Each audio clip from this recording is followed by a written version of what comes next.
Good morning everyone. Today we'll do the question number 12 and 13 of exercise 10.1. Okay. So see the question. Two sides of a triangle are 12 centimeter and 14 centimeter. Okay.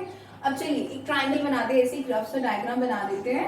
तो okay दो sides हैं एक triangle की, एक तो 12 है और एक कितना है and 14 centimetre. See that is 14 centimetre. कोई भी दो साइड्स ले सकते हैं, आपकी मर्जी है. अब बोला है कि the parameter of a triangle is 36 centimetre. हमें ये पता है कि अगर इन तीनों साइड्स को प्लस करें तो हमारे पास 36 सेंटीमीटर है. पैरामीटर क्या होता है? Sum of all the sides. Okay, triangle है तो 3 साइड्स है, तीनों को सम कर दीजिए, प्लस कर दीजिए तो आपको पैरामीटर मिल जाएगा. अगर हमारे पास दो साइड्स पता है, उन्होंने क्वेश्चन में ये बोला गया है to find the third side. Suppose that ये साइड, ओके, ये वाली साइड, तो ये हमें नहीं पता. हाँ, बट पैरामीटर पता है मुझे. तो देखो कितना आसानी से क्वेश्चन निकालेंगे हम यहाँ पे. तो सबसे पहले सॉल्यूशन लिखते हैं यहाँ पे. तो सबसे पहले लिखेंगे two side of triangle are 12 centimetre. One side of triangle, one side of triangle. चलो ऐसे लिख लेते हैं, is equals to 12 centimetre. Okay, and other side of triangle, second side of triangle लिख सकते हैं. Other side of triangle that will be 14 centimetre. Okay, एक तो पता है एक साइड तो 12 सेंटीमीटर है, दूसरी साइड कितनी है 14 सेंटीमीटर. अच्छा, हमें थर्ड साइड नहीं पता है तो आप लेट करिए ना, let the third side be X. Let the third side be X. मान लो कि जो थर्ड साइड है वो क्या है, एक्स है. अगर आप इसको पहले लिखना चाहते हो इसको पहले भी लिख सकते हैं. ओके, तो आपने लिख दिया कि थर्ड साइड तो नहीं पता, बट हाँ इतना जरूर पता है कि दो साइड्स के बारे में पता है, और ये भी पता है कि अगर तीनों को प्लस करें तो हमारे पास जो पैरामीटर है वो कितना है 36 है. तो ये बहुत इजी हो गया क्वेश्चन निकालना. तो आप लिखें यहाँ पे parameter is equals to, parameter is equals to 36. ठीक है, parameter is equals to 36 centimetre. अच्छा, ये सेंटीमीटर में है तो आप सेंटीमीटर लिखिए यहाँ पे. अब यहाँ पे कितना हो गया, पैरामीटर लिख दिया आपने, ये 36 सेंटीमीटर है. अब यहाँ पे पैरामीटर किसके इक्वल होता है, आप यहाँ पे लिखिए parameter is equals to sum of all sides. तो सम ऑफ ऑल साइड्स के इक्वल होता है. अगर ट्राइंगल है तो ट्राइंगल की तो 3 साइड्स हुई, तो इट मीन्स पैरामीटर 36 है आपका, 36 सेंटीमीटर और 3 साइड. सो एक तो 12 है और एक तो 14 है. तीसरी साइड का हमें नहीं पता है, उसको ही फाइंड करना है. उसको हम x, मैंने उसको एक्सपोज कर लिया. So this is 36. अब ये कितना हुआ, 4 + 2 दैट इज 6 और 1 + 1 दैट इज 26 प्लस x. अब मुझे ये जो x है इसकी वैल्यू निकालनी है, तो मैं क्या करूंगी, x को तो मैं राइट हैंड साइड पे रहने दूंगी और ये जो 26 है उसको ट्रांसपोज कर लूंगी वहां पे, यहाँ पे लेफ्ट हैंड साइड पे. सो दिस इज 36 और ये इधर आएगा तो प्लस का साइन है तो नेगेटिव में चेंज हो जाएगा. तो मैं यहाँ पे एक बार लिखती हूँ उसका सोल्यूशन.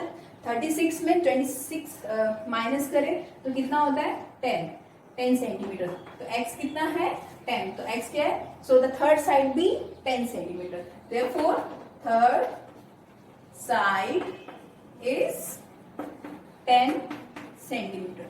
अगर हमारा कॉन्सेप्ट क्लियर था, इंट्रोडक्शन अच्छी तरह समझी हमने, तो सिर्फ हमें क्या था, बेसिक सा क्वेश्चन था. आपको अगर इंट्रोडक्शन आपने पढ़ी है तो आपको पता था कि पैरामीटर क्या होता है, जो कि मैंने आपको सबसे पहले चैप्टर शुरू करवाती हूँ तो ये सारा इंट्रोडक्शन में बताती हूँ. ओके, इस टाइप के क्वेश्चन आएंगे. तो वो मेरे को पता था कि parameter sum of all side होते हैं. जब दो साइड गिवन है तो तीसरी साइड निकालना तो बहुत इजी था, तो हमने इस हिसाब से थर्ड साइड फाइंड करी. ओके, अगर इस टाइप के क्वेश्चन आते हैं तो आपको अच्छी तरह करने हैं. अब मैं क्वेश्चन नंबर 13 भी लिखा है यहाँ पे. Find the cost of fencing a square park. अब स्क्वायर के बारे में मुझे पता होना चाहिए कि स्क्वायर का पैरामीटर क्या होता है, that is 4 into side. Okay, of और ये साइड गिवन है that is 250 metre at rate of 20 per metre. Question में ये बोला गया है find the cost of fencing a square. Fencing मतलब चार दीवारी करना या वायर्स लगाना. ओके, जो प्लॉट है उसकी चार दीवारी करते हैं, तो find the cost of fencing a square park. ठीक है, फेंसिंग की स्क्वायर पार्क को फेंसिंग करनी है और जिसकी साइड है 250 मीटर है। Eight rate of 20 per metre, मतलब कि अगर 1 मीटर है तो 20 रुपए होते हैं, ओके 20 रुपए लेते हैं। अगर 2 मीटर है तो 40 हो जाएगा, 3 मीटर है तो 60 हो जाएगा। और ठीक है, तो आपको सबसे पहले तो आपको ये पता होना चाहिए तो उसका कितना है, ठीक है, उसका पैरामीटर कितना है, तभी आपको पता चलेगा कितने पैसे पे करने पड़ेंगे। वो करने के लिए सबसे पहले आप लिखेंगे यहाँ पे सॉल्यूशन में side of square is equals to 250 metre. आपने लिख दिया साइड ऑफ स्क्वायर। अब पैरामीटर निकालना पड़ेगा, ऑब्वियसली पैरामीटर पता होगा तभी तो कॉस्ट बता सकते हैं ना हम कि कितनी कॉस्ट लगी, कितने पैसे पे करने पड़े। तो आप लिखेंगे यहाँ पे parameter, so parameter of square.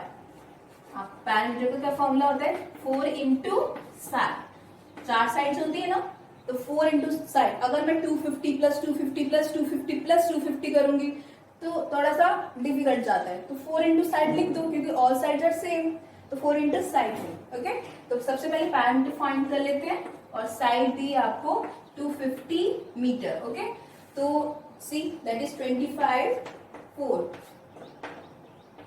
100, तो ये कितना आया आपका, इनको मल्टीप्लाई करेंगे तो 1000 आ जाए क्योंकि एक 0 इस पे भी था। ओके, तो 1000 और ये मीटर में दिया है तो ये आप मीटर यूनिट्स लगाओगे। चलिए, आपका पैरामीटर तो फाइंड हो गया। अब पता चल गया हमें कि हाँ इतना पैरामीटर है, इसके हिसाब से हमें पैसे देने हैं। तो कॉस्ट ऑफ फेंसिंग, ओके, तो कितना है आपका 1 मीटर के हिसाब से 20 रुपीज पर मीटर के हिसाब से 20, ओके, रुपीज पर मीटर। आप सिंपल 20 रुपीज लिख दीजिए। Okay, cost of fencing 20 rupees per metre लिखो, पर मीटर। और यहाँ पे इतना हो गया, बट आपका कितना आया पैरामीटर, दैट इज इतना 1000, तो यहाँ पे लिखना पड़ेगा आपको कॉस्ट ऑफ फेंसिंग, इतनी इसको अगर फेंसिंग करना है जिसका पैरामीटर कितना है 1000 मीटर, तो क्या करेंगे हम 1000 को 20 से मल्टीप्लाई कर देंगे और हमें इतना पता चल जाएगा कि इतना हमें पे करना पड़ेगा। So this is 1000 into 20, okay, so your answer is 2, और ये कितना हो गया आपका 1 2 3 4 20,000 रुपीज जो है वो आपको पे करने पड़ेंगे। ओके, तो ये क्वेश्चन जो है आप अच्छी तरह करिए, आपकी कैलकुलेशन भी स्ट्रांग होगी और आपको एग्जैक्टली पता भी चलेगा कि आपको किस हिसाब से पैसे देने होते हैं, एरिया क्या होता है, पैरामीटर क्या होता है। ये अच्छी तरह अपने आपको इस कैलकुलेशन में स्ट्रांग कीजिए। Okay, now see the next question.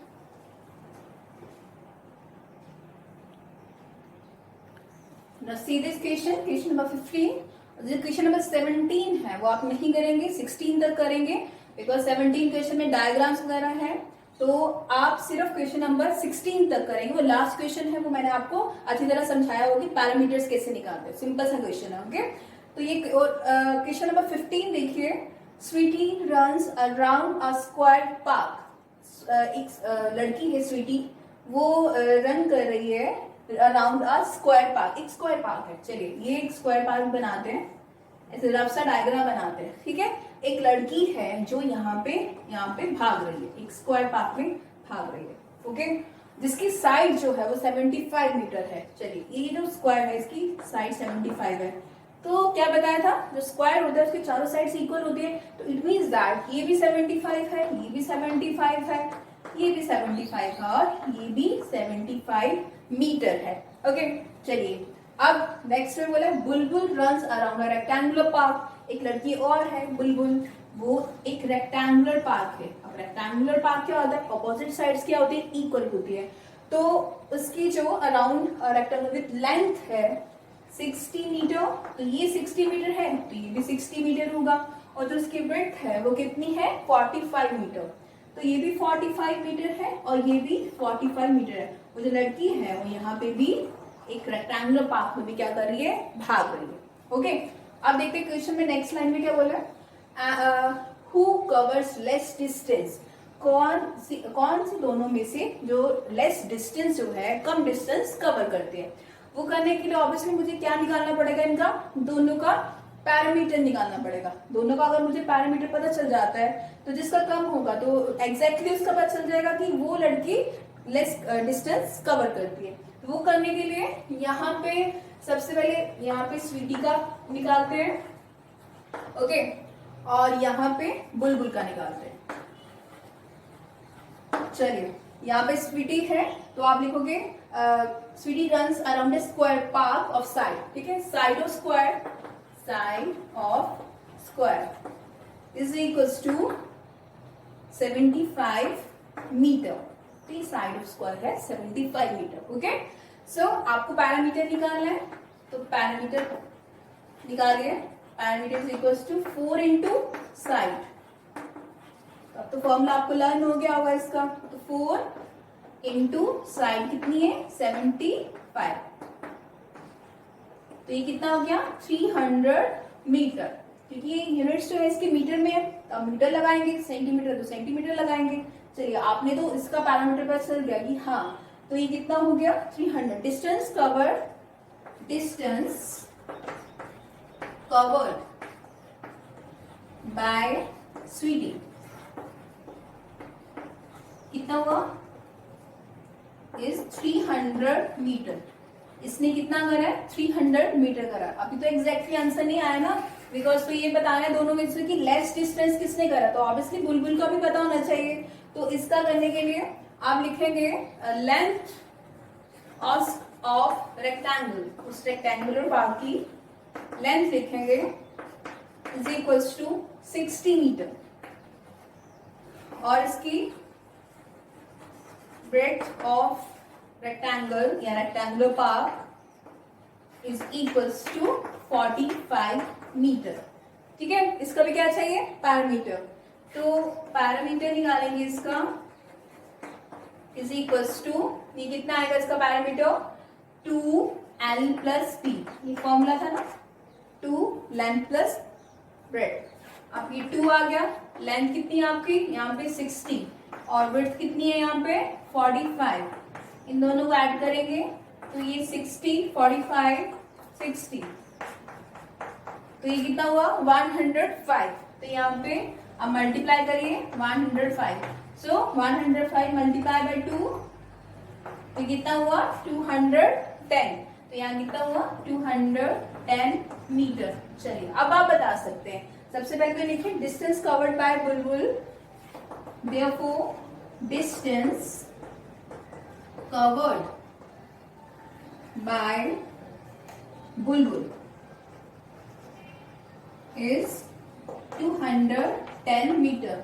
अब दोनों को कंपेयर कर लीजिए और बता दीजिए यहाँ पे कौन सा डिस्टेंस कम कवर कर रहा है। जो स्वीटी है वो 300 मीटर कर रही है और जो बुलबुल है वो 210 मीटर उसने डिस्टेंस कवर करा है। तो क्वेश्चन में ये था who covers less distance, Bulbul covers less distance then Sweety. So in the last you will write Bulbul covers less distance than sweetie।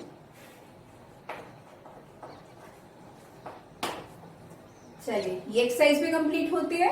Next video में हम अगली एक्सरसाइज शुरू करेंगे। Till then thank you.